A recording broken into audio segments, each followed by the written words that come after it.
Hello friends and welcome. I'm Sarah Liz and today I have two projects for you. We're going to make some last minute gift card holder cards. You can do this using the supplies that you have. This first one's pretty simple and then the second one has a fun pop-up feature. I don't know about you, but I'm starting to panic that I'm not ready for the holidays. So if this is helpful for you, please hit that subscribe button for more inspiration. But let's go ahead and get started. I'm going to show you what I'm using, but use what's in your stash, right? This is about a method. So I have this Happy Holidays word with shadow. I have the Festive Christmas arrangement dies that I showed you first. This Merry Grinchmas paper pad that's super cute. It's a really thick, heavyweight, kind of glossy cardstock, and I love that. We're going to use that sort of candy stripe. The double stitched circles, which is one of my all-time favorite dies. And then here I have my card base. This is 4 1/4 by 11 and I'm scoring at 1 1/4 and 5 1/2. Okay, so it's the same as what you would have for a top folding card, except that I've added one extra score line at 1 1/4 inches. I will fold them both as mountain folds, and that smaller piece, that flap, is going to create a little pocket for our gift card. So again, you probably have something in your stash that you could use to decorate the front of this once you create the card base. I'm adding a little bit of glue only to the edges of that flap, right? It's pretty thin. If you use a good glue, you'll be fine. Double-sided tape would work here, but keep it to the outside. You need enough room to fit a gift card in there, and it's pretty wide, okay? So once I have that all folded together, now I can start decorating. I have a 4-inch circle that I cut with these double stitched circles. So there's some lovely stitching in there. I have a 3 3/4 circle that I've die cut. And then my next double stitched circle on that pattern paper is 3 1/2, right? So these are just a 1/4 inch apart, 4, 3 3/4, 3 1/2. And I'm going to layer those up. If you don't have circle dies, cut some squares. Okay, so that left flap on our card, that front flap, is 4 1/4 by 4 1/4 square. So you could cut them into squares at 4, 3 3/4, and 3 1/2 and layer it that way. That would work too. Okay, so this fits beautifully right on there. I have this piece that is 1 1/2 by 4 1/8 and pattern paper at 1 by 4. And I'm going to glue those two strips together. This is to decorate sort of the inside of the card right on that right hand side where it's going to show even when the card is closed. The margins are a little narrower here, so I have a 1/16 of an inch all the way around as opposed to the 1/8 of an inch on the circles, but that didn't really bother me. I wasn't worried about it. Okay, so now I have these sort of coordinating pattern paper pieces. When I go to glue my circles down, I'm going to try to make that stripe line up at the same diagonal as the piece that's on the right hand side. If you were using a non-striped pattern, that might be a little bit easier. Then I have this bow. I love this bow. Any large bow would work, or if you don't have a bow, use a stamped image or a die cut tree, whatever you have, okay? I'm just looking for one die cut piece, something that's really easy to assemble to add some layers and texture on my card. I'm going to glue those two large pieces together, and then there's a separate piece for the knot, and I'll just use my wet glue and wiggle that into place. If I have a little extra time, I might ink blend on that, but I don't. So it's going together real simple. Then I have Happy Holidays that I've cut out twice. There is a shadow in this die set as well that I chose not to use. And I'm going to offset these so that the light blue one looks like a drop shadow behind the Happy Holidays. I just wanted it to stand out a little bit more on that pattern paper. If I'm honest, this is a little busy for me, but I wasn't going to redo it, right? We're in last minute mode. I could have added like a little vellum onto that striped pattern paper, or maybe just used the shadow behind the Happy Holidays. And I think that would have helped it stand out a little bit more against the busy background. I'm adding wet glue and just keeping everything as flat as possible. This was part of a giveaway, and I wasn't sure if the person receiving it was going to be giving this card through the mail or in person. And so I wanted to make sure this was definitely a mailable card. And then I will use wet glue on the Happy Holidays as well and just secure that right on top. I always save the dot on the I for last. I find that easier to stack up straight onto the card instead of trying to do that like holding it in my hand. So I'll add little dots of glue, and then actually I have 2 layers of the red that I glued together off camera. So there's 1 light blue dot and then 2 of the red dots stacked up, and I've created that same drop shadow. But that's it, right? This card in real time took about 10 minutes and I'm done. This one's a little fancier, admittedly, but totally worth it for that pop-up, okay? I am beginning with the Christmas shaker ornament dies. I love these. You can turn them into shakers or you can just use them as ornaments, and they've got these little toppers. If you don't have those, just use some circle dies. Then I have this beer mug that I think is so funny, and we're going to turn him into an ornament too. I wanted a cloud stencil, but I couldn't find mine, so I used the A2 cloud border dies, and I just cut it out of some acetate. There are 2 cloud dies, and I cut 1 on either side to give me more options for different cloud shapes. I wanted a little shimmer and sparkle because, my friends, this is a holiday card and it needs all the shimmer and sparkle. This is white shimmer ink from Delicata, and it's a pigment ink. I have a blending brush that is dedicated only to this ink, and I'm starting on the acetate and then gently pulling up onto the card, and it's so pretty, right? I think you pick up some of the shimmer on camera, but it just sort of starts slightly darker right along the edge of the cloud, and then it fades off to nothing. I like this brand of metallic ink. They also have like a gold and a silver. This stuff will dry if you just give it time. I'm going to heat set it because I'm in a hurry, but I have worked with a lot of metallic inks that I cannot, for the life of me, get to a point where it's not smearing when I touch it. I know you're not supposed to lick your artwork, but my friends, I need to hold the card to finish making it, to give it to people. And so this has been, I think, the most user-friendly. I love that background. I'm going to cover up an awful lot of it, but I still think it was worth it. I'm bringing in my Starry colors from Kuretake, and I am just going to splatter that with some shimmery white watercolor as well. And then we'll move on to our ornaments. I am just using a little bit of dye ink and blending onto the sides of these ornaments to create the illusion of roundness. But keep in mind, it's not that hard to make an ornament using a circle die or a circle punch, right? Your 2-inch punch from the emergency card kit works beautifully here. And then you just cut out like a little rectangle for that piece on the top. It's not as fancy, admittedly, but it will still work. Okay, so again, use what you have, check your stash, and then I'm going to turn a beer mug into an ornament because I thought it was funny. Like, see what other small die cuts you have that you could put a little hangy piece on top, or maybe just add some string on the top to turn it into an ornament. I'm thinking about the Spellbinders. It's the Christmas Wreath add-on, and it's got this beautiful Christmas tree that's super quick and easy to put together that would be an appropriate size for this as well, and would work beautifully. So just see what you have. I would love to know in the comments below if you've got ideas of things to ornamentify. I want to know about it.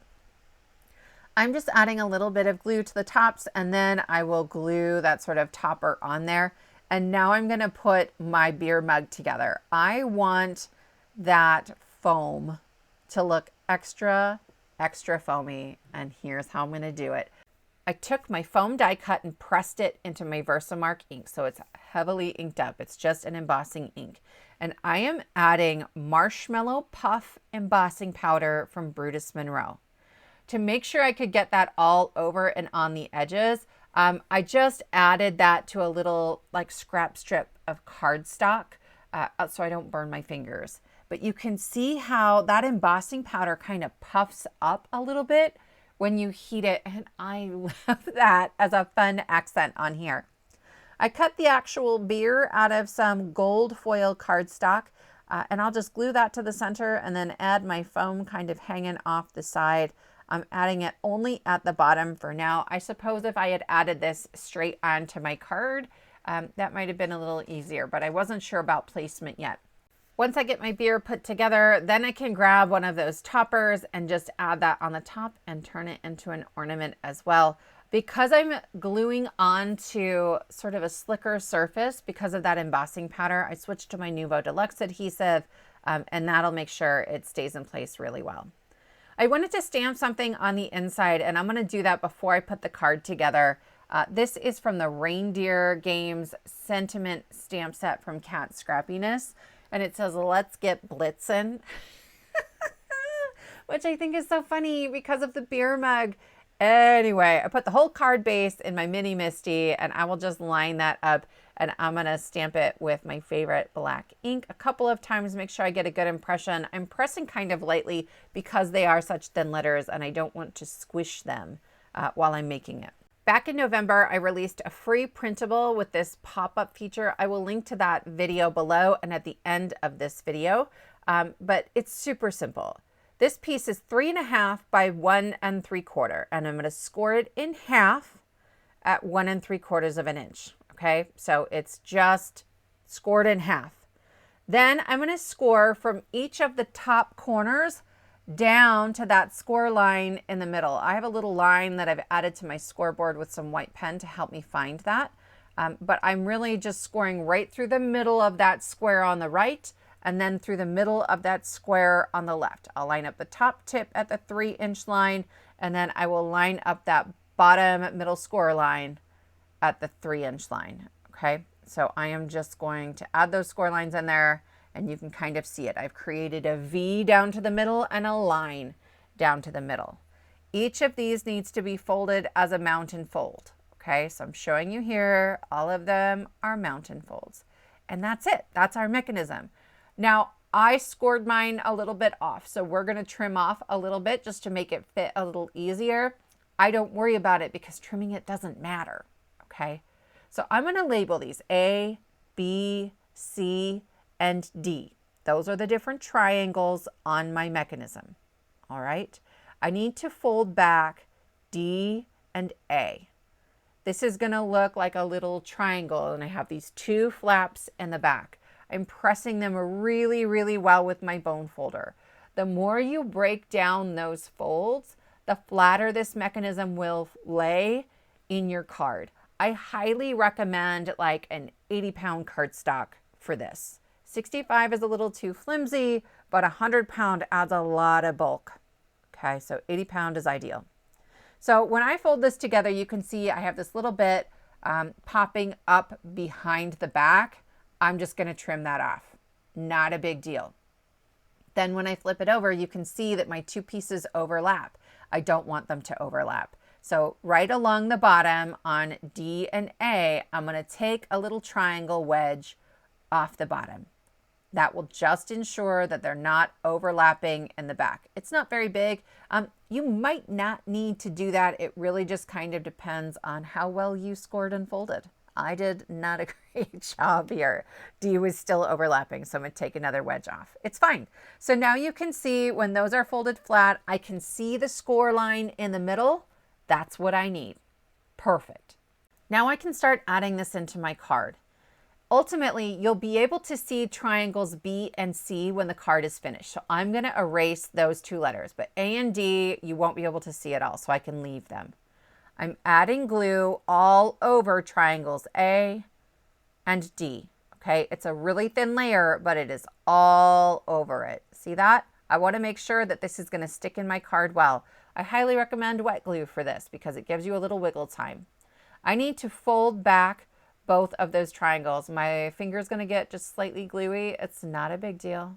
Not a problem. Okay, so here it is. They're folded back. And then I am going to rotate my card because it's easier that way. I am lining up that center score line on my triangle with the center score line of my card. And I will butt that triangle right up against the top of the card.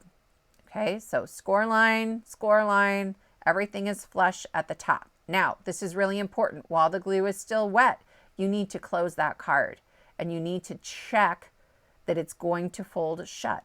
Mine was slightly off and you could see it buckling, but because the glue was still wet, the mechanism moved itself. So now it's perfect. It opens up completely flat, and when it folds shut, it's completely flat. So make sure you start moving it while the glue is still wet. I'm taking my bone folder and I'm just reinforcing the score lines in case anything shifted a little bit.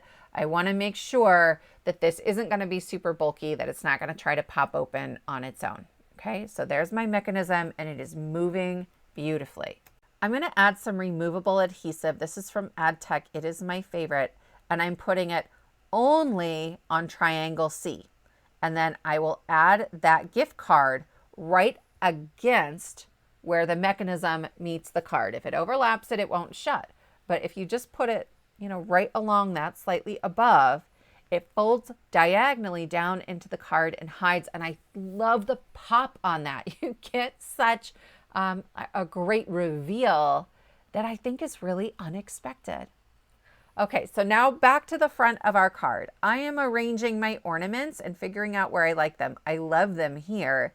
And so I'm going to use my little silver pen to put dots because that's what I'm going to use to add my strings on my ornaments.